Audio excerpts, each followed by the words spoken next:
गंगा जी के द्वार हरिद्वार में वहीं पर एक तट पर बैठ करके आनंद नाम के घाट पर बैठ करके भागवत की कथा होगी। हम सुनाएंगे, आप सुनना।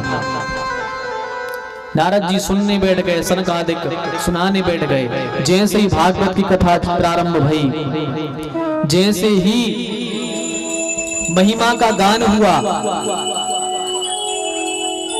जैसे ही सनकादिकों ने भागवत की महिमा का गान किया, महिमा की महिमा को गाया, तो महिमा को गाते ही भक्ति महारानी अपने दोनों पुत्र ज्ञान वैराग्य को लेकर के भरी सभा में प्रकट हो गई। बोली भक्ति महारानी की। भागवत की महात्मा को सुनने के बाद ज्ञान और वैराग्य पुष्ट हो गए, भक्ति महारानी प्रकट हो गई। ये भागवत में सामर्थ्य है। इसके बाद में नारद जी ने सनकादिकों से प्रश्न किया है कि ये बताओ महाराज, भागवत को सुनने से कैसे कैसे पापी तर जाते हैं। तो सनकादिकों ने फिर नारद जी के लिए धुंधकारी की कथा को सुनाया है। आत्मदेव नाम के एक ब्राह्मण थे, उनकी पत्नी धुंधुली, इनके यहाँ एक संतान का जन्म हुआ धुंधकारी का। एक गाय के यहाँ बालक ने जन्म लिया गोकर्ण का, गोकर्ण ने।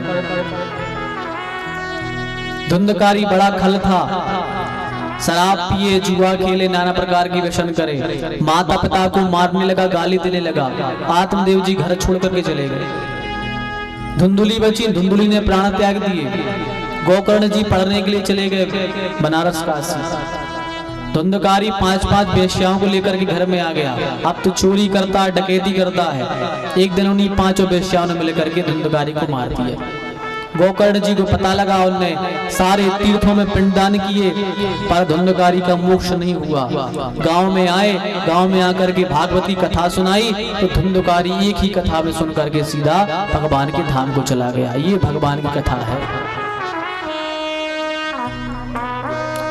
लोग कहते हैं महाराज आज इतनी कथाएं हो रही हैं लेकिन समाज सुधर नहीं रहा। इतनी कथाएं हो रही हैं, समाज नहीं सुधर रहा।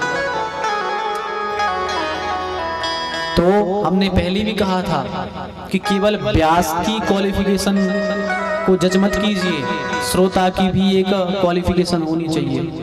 हमारी भी एक नियम, हमारी भी एक पात्रता होनी चाहिए। पात्रता के साथ में आज भी लोग सुनेंगे तो सबका कल्याण होगा।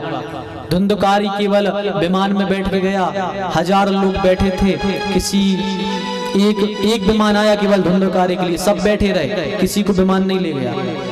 अब सोचो, आज की तो छोड़ दो, अपन आज के समय विमान नहीं आ रहा है। अपन सोचते हैं कि चलो व्यास जी में उतनी सामर्थ्य नहीं है कि हम सबको कल्याण करा दें।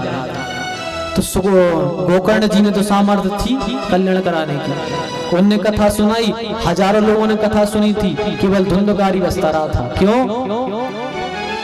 सब नहीं तरे। सब ने पूछा कि भैया गोकर्ण जी, हमने भी तो कथा को सुना, हमें विमान क्यों नहीं आया? हमें क्यों विमान नहीं आया? केवल धुंधकारी के लिए विमान क्यों आया? कृपया करके हमें बताओ क्यों आया उसके लिए। तो पार्षदों ने केवल एक ही जवाब दिया था। क्या जवाब दिया था? पार्षद बोले कि भैया सबके लिए विमान इसलिए नहीं आया है क्योंकि बोले श्रवणस्य विभेदेनो फल भेदोत्र संस्थितः श्रवणम तु कृतम सर्वै न तथा मननं कृतम्। कथा तो सबने सुनी, पर अपने कल्याण के लिए केवल धुंधकारी ने कथा सुनी थी। सब तो केवल व्यंजन मनोरंजन करने के लिए, नाना प्रकार के विषय देखने के लिए आए थे। सब अपने अपने विषय लेके आए थे, पर केवल धुंधकारी अपने कल्याण के विषय को लेकर बैठा था, इसलिए उसके लिए विमान आया, अपन को नहीं आया। तो इसमें गलती हमारी है।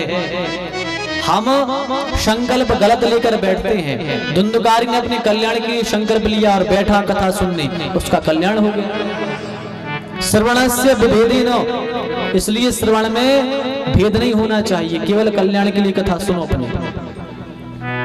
श्रवणम तु कृतम सर्वै न तथा मननं कृतम्।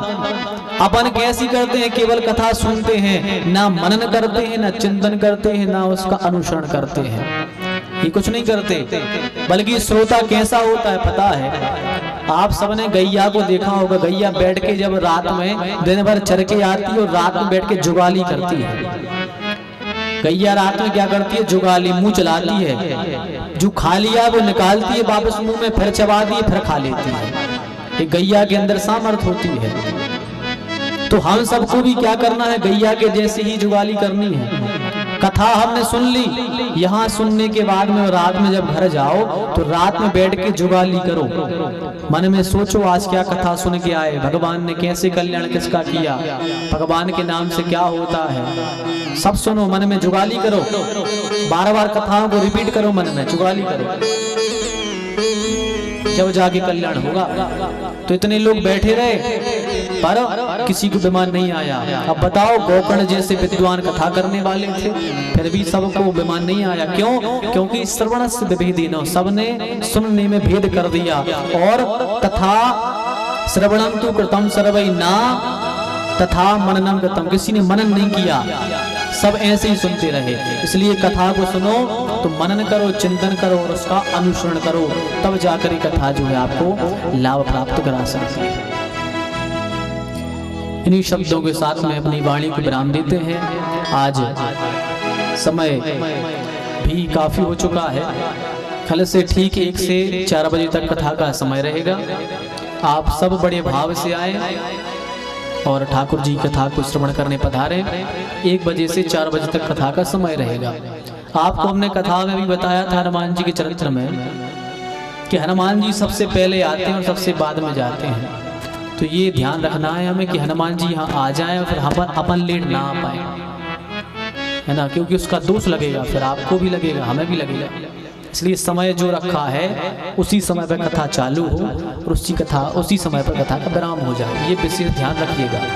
तो एक भजन कर ले, उसके बाद में ठाकुर जी की मंगलमय आरती करते हैं।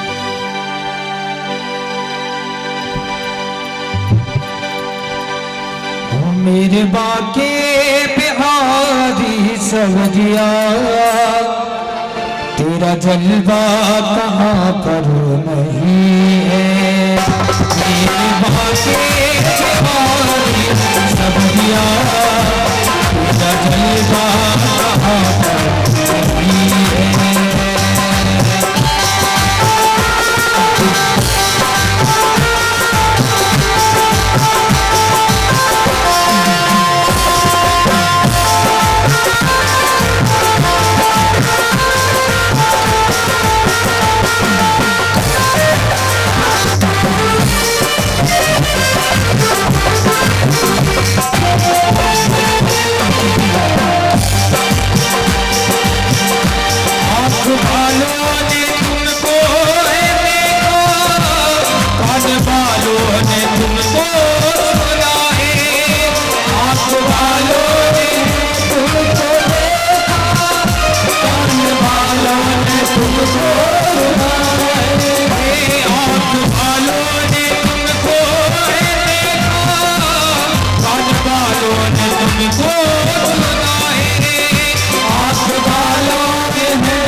जिसकी आंखों में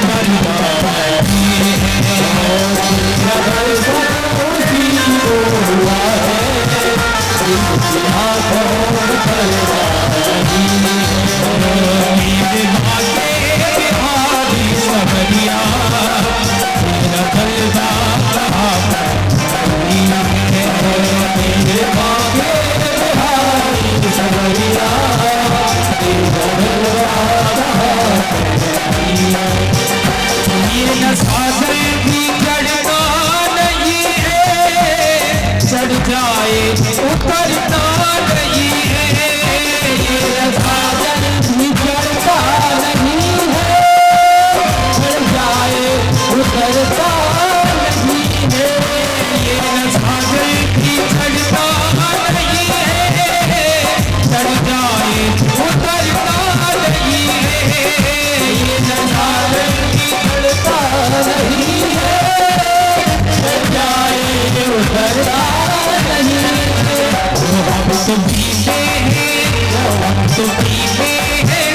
सबका प्यारा, ये अमूल भारी नहीं है, अब तो पीते हम सबका प्यारा,